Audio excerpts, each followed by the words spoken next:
शांताकारं भुजंगशयनं पद्मनाभं सुरेशं विश्वाधारं गगनसदृशं मेघवर्णं शुभांगं लक्ष्मीकान्तं कमलनयनं योगिभिर्ध्यानगम्यं वंदे विष्णु भवभयहरं सर्वलोकैकनाथं। मंगलम भगवान विष्णु मंगलम गरुड़ध्वज मंगलम पुंडरीकाक्ष मंगलाय तनोहरि। ओम नमो भगवते वासुदेवाय। आज का दिन आप सभी के लिए मंगलमय हो। आज मैं अगहन मास कथा का 15वां अध्याय सुनाने वाला हूँ। तो आइए सुनते हैं अगहन मास कथा का 15वां अध्याय। एक समय की बात है, श्री मैत्रेय जी पराशर जी से प्रहलाद जी के चरित्र के वर्णन सुनने की इच्छा प्रकट करते हैं। तो पराशर जी कहते हैं, हे मैत्रेय, उन सर्वदा उदारचित परम बुद्धिमान महात्मा प्रहलाद जी के चरित्र तुम ध्यानपूर्वक श्रवण करो। पूर्व काल में दीति के पुत्र महाबली हिरण्यकशिपु ने ब्रह्मा जी के वश से सशक्त होकर संपूर्ण त्रिलोकी को अपने वशीभूत कर लिया था। वह दैत्य इंद्र पद का भोग करता था। वह महान असुर स्वयं ही सूर्य, वायु, अग्नि, वरुण और चंद्रमा बना हुआ था। वह स्वयं ही कुबेर और यमराज भी था और वह असुर स्वयं ही संपूर्ण यज्ञ भागों को भोगता था। हे मुनिसतम, उसके भय से देवगण स्वर्ग को छोड़कर मनुष्य शरीर धारण कर भूमंडल में विचरते रहते थे। इस प्रकार संपूर्ण त्रिलोकी को जीतकर त्रिभुवन के वैभव से गर्वित हुआ और गंधर्वों से अपनी स्तुति सुनता हुआ वह अपने अभिष्ट भोगों को भोगता था। उस समय उस मध्यापानासक्त महाकाया हिरण्यकशिपु की ही समस्त सिद्ध, गंधर्व और नाग आदि उपासना करते थे। उस दैत्यराज के सामने कोई सिद्धगण तो बाजे बजाकर उसका यशोगान करते और कोई अति प्रसन्न होकर जय जयकार करते, तथा वह असुरराज वहां स्फटिक एवं अभ्रशिला के बने हुए मनोहर महल में प्रसन्नता के साथ मद्यपान करता रहता था। उसका प्रहलाद नामक महाभाग्यवान पुत्र था। वह बालक गुरु के यहाँ जाकर बालोचित पाठ पढ़ने लगा। एक दिन वह धर्मात्मा बालक गुरु जी के साथ अपने पिता दैत्यराज के पास गया, जो उस समय मद्यपान में लगा हुआ था। तब अपने चरणों में झुके हुए अपने परम तेजस्वी पुत्र प्रहलाद जी को उठाकर पिता हिरण्यकशिपु ने कहा।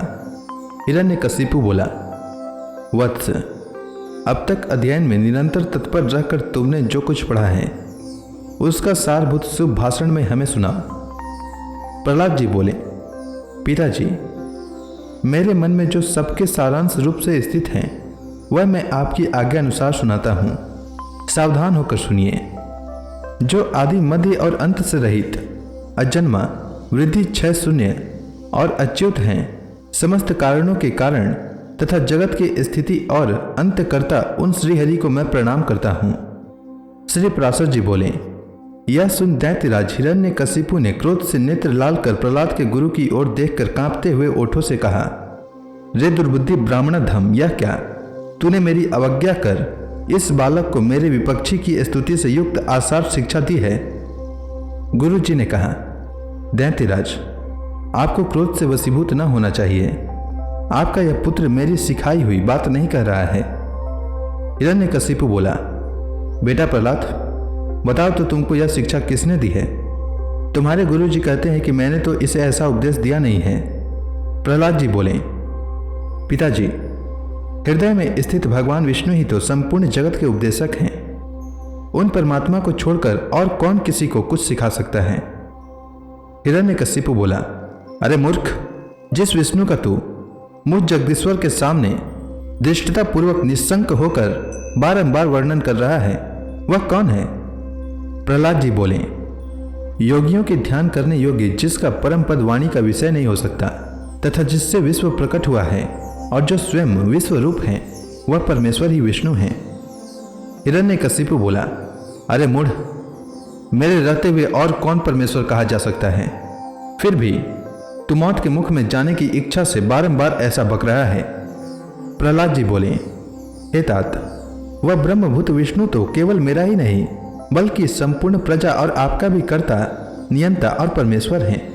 आप प्रसन्न होइए, व्यर्थ क्रोध क्यों करते हैं? हिरण्यकशिपु बोला, अरे कौन पापी इस दुर्बुद्धि बालक के हृदय में घुस बैठा है जिससे आविष्ट चित होकर यह ऐसे अमंगल वचन बोलता है? प्रहलाद जी बोले, पिताजी, वे विष्णु भगवान तो मेरे ही हृदय में नहीं बल्कि संपूर्ण लोकों में स्थित हैं। वे सर्वगामी तो मुझको, आप सबको और समस्त प्राणियों को अपनी अपनी चेष्टाओं में प्रवृत्त करते हैं। हिरण्यकशिपु बोला, इस पापी को यहां से निकालो और गुरु के यहां ले जाकर इसका भली प्रकार शासन करो। इस दुर्मति को न जाने किसने मेरे विपक्षी की प्रशंसा में नियुक्त कर दिया है। श्री पराशर जी बोले, उसके ऐसा कहने पर दैत्यगण उस बालक को फिर गुरु जी के यहाँ ले गए और वे वहां गुरु जी की रात दिन भली प्रकार सेवा करते हुए विद्या अध्ययन करने लगे। बहुत काल व्यतीत हो जाने पर दैत्यराज ने प्रहलाद जी को फिर बुलाया और कहा, बेटा आज कोई गाथा सुनाओ।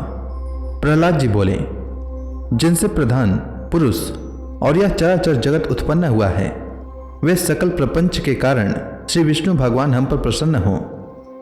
हिरण्यकशिपु बोला, अरे यह बड़ा दुरात्मा है, इसको मार डालो। अब इसके जीने से कोई लाभ नहीं है, क्योंकि स्वपक्षी की हानि करने वाला होने से यह तो अपने कुल के लिए अंगार रूप हो गया है। श्री पराशर जी बोले, उसकी ऐसी आज्ञा होने पर सैकड़ों हजारों दैत्यगण बड़े बड़े अस्त्र शस्त्र लेकर उन्हें मारने के लिए तैयार हो गए। प्रहलाद जी बोले, अरे दैत्यों, भगवान विष्णु तो शस्त्रों में, तुम लोगों में और मुझ में सर्वत्र ही स्थित हैं। इस सत्य के प्रभाव से इन अस्त्र शस्त्रों का मेरे ऊपर कोई प्रभाव न हो। श्री पराशर जी बोले, तब तो उन सैकड़ों दैत्यों के शस्त्र समूह का आघात होने पर भी उनको तनिक से भी वेदना न हुई। वे फिर भी ज्यों के त्यों नवीन बल संपन्न ही रहे। हिरण्यकशिपु बोला, रे दुर्बुद्धे, अब तू विपक्षी की स्तुति करना छोड़ दे। जा, मैं तुझे अभय दान देता हूं, अब और अधिक नादान मत हो।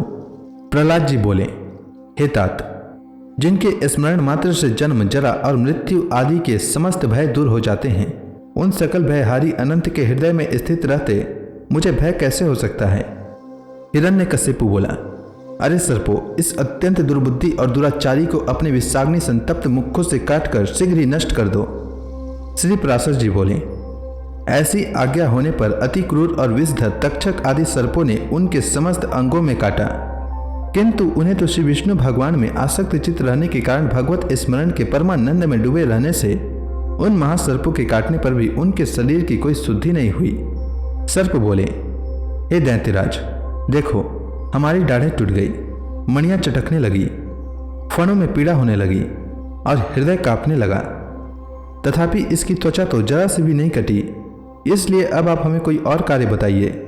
हिरण्यकशिपु बोला, हे दिग्गजों, तुम सब अपने संकीर्ण दांतों को मिलाकर मेरे शत्रु पक्ष द्वारा मुझसे विमुख किए हुए इस बालक को मार डालो।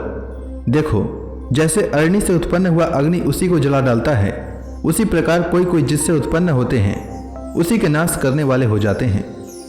श्री पराशर जी बोले, तब पर्वत शिखर के समान विशालकाय दिग्गजों ने उस बालक को पृथ्वी पर पटक कर अपने दांतों से खूब रौंदा, किंतु श्री गोविंद का स्मरण करते रहने से हाथियों के हजारों दांत उनके वक्ष स्थल से टकराकर टूट गए।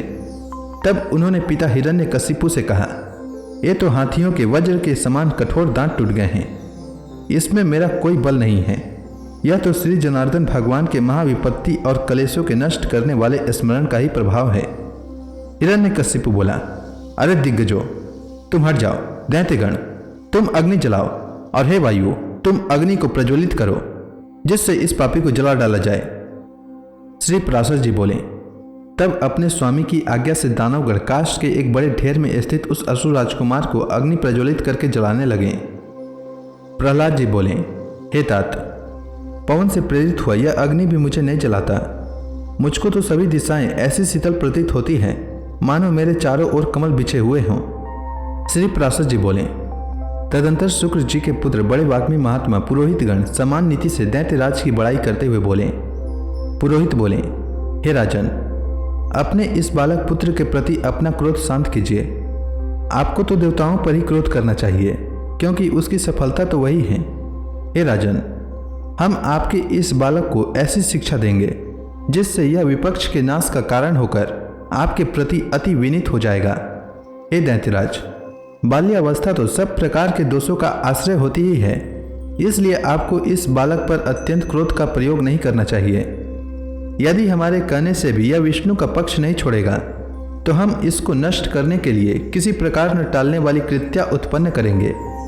श्री पराशर जी बोले, पुरोहितों के इस प्रकार प्रार्थना करने पर दैत्यराज ने दैत्यों द्वारा प्रहलाद को अग्नि समूह से बाहर निकलवाया इसके बाद प्रहलाद जी ने आगे क्या किया यह मैं अगले अध्याय में बताऊंगा।